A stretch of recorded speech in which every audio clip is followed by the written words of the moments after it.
Thursday night டின்னருக்கு சப்பாத்தியோ கூடவே வந்து பன்னீர் குருமா வந்து ரெடி பண்ணியிருந்தேன். பன்னீர் வாங்கினாலே ஒன்று பன்னீர் பட்டர் மசாலா இல்லாட்டி பன்னீர் கிரேவி 2 தான் ரெடி பண்ணுறேன். இன்றைக்கி ஒரு டிஃப்ரெண்ட்டாக குருமா மாதிரி ரெடி பண்ணலாமே அப்படின்னு சொல்லி தான் ரெடி பண்ணிட்டு ஒரு பேனில் 3 ஸ்பூன் அளவுக்கு எண்ணெய் சேர்த்துட்டு பிரியாணி ஸ்பைசஸ் எல்லாமே ஆட் பண்ணிக்கலாம். பிரியாணி இலையே லைட்டாக கிள்ளி போட்டுக்கோங்க. அப்போ தான் அதோட ஃப்ளேவர் முழுசாக சேரும்.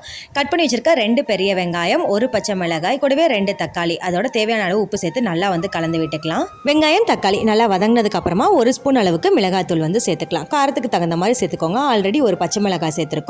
ஒரு மூடி போட்டு மூடி வச்சுட்டு ஒரு 5 நிமிஷம் வந்து நல்லா மூடி வச்சிடலாம். அதுக்குள்ளே ஒரு மிக்ஸி ஜாரில் ஒரு கைப்பிடி அளவுக்கு துருவின தேங்காய், 1 ஸ்பூன் சோம்பு, 4-5 பல் பூண்டு, ஒரு துண்டு இஞ்சி, கொஞ்சமாக மிளகு, சீரகம் சேர்த்து அரைச்சி வெங்காயம் தக்காளியோட சேர்த்துட்டு நல்லா வந்து கலந்து விட்டுக்கலாம். தேவையான அளவு தண்ணி வந்து சேர்த்துக்கோங்க. நான் இன்னைக்கு 1.5 டம்ளர் அளவுக்கு தண்ணி சேர்த்துருக்கேன். குருமா 10 நிமிஷம் நல்லா கொதிக்கட்டும். அதுக்குள்ளே பார்த்தீங்கன்னா பன்னீரை கியூபாக கட் பண்ணி எடுத்துட்டு ஒரு தோசைக்கல்ல கொஞ்சமாக எண்ணெய் சேர்த்துட்டு லைட்டாக ரோஸ்ட் பண்ணி எடுத்து குருமாவோட சேர்த்துக்கலாம். பன்னீர் சேர்த்துட்டு 5 நிமிஷம் மூடி போட்டு வேக வச்சுட்டு ஃபைனலாக கொத்தமல்லி தழை தூவி இறக்குனா சூப்பரான பன்னீர் குருமா.